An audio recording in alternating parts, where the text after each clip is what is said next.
These are my actual top plates that will be the tabletop. What I did was just laid them on 2 old I-beams I have. And my goal is I want it to be as flat as possible, because the table's only going to be as flat as the surface you're laying on. Now this is not going to be perfectly flat what I'm laying on, so I'm going to have to try to adjust what I can while I'm welding it and putting it together. Now I'm not going to actually weld it to the top yet. I'm just using this as a reference for right now, and I'm going to lay my pieces out. I'm going to get it all set up. I'm going to tack it all in place, and then I'll go back and fully weld it.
When I started putting on my braces on the bottom, I got my first taste of just how bad out of square this thing was.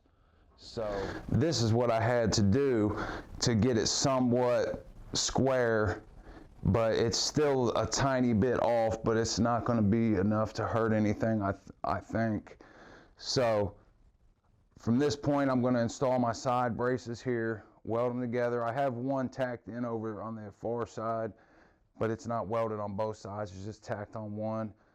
And I'm gonna put my braces down here, put my braces down there, and once I'm done with that, I can go ahead and weld on my plates for my casters.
right, got her done. She's sitting flat and sturdy. Everything's looking good. I ran into a few problems, as I said, but I fixed that, thankfully. I'm looking back, I should have did a few things, but you learn. So that's all I can do. Next time I'll be better at it. That's all I can do. So as you like I said before, I'm the greatest welder in the world by far, and the greatest welder in the world. I'm really new to it. So I'll get better as I go along. Stick, which is I guess what's important. Don't know how well it is. I'm sure it's not completely fused the way it's supposed to be. It's enough to work for now. So I appreciate you guys on this little part of my journey with me, and if you like the video, like it, subscribe to my channel if you're not subscribed to it. All kinds of projects coming up. I'm going to have a few more Harbor Freight modifications to a few more things that I got or that I'm going to get here soon. And we also got the pliers video and the underhood light video coming. All kinds of videos. It's going to be action packed, so stick around. You come with me on this. It's going to be an epic journey for all along with me, and we'll see how far I can go with this thing. And I hope you guys enjoyed this. I hope you enjoyed me watching. If you have any questions or comments, put them down. What you would have did differently, or just if you tell me I sucked, and tell me I suck, and you ain't gonna hurt my. Anyway, thanks for watching, guys. You guys have a good day.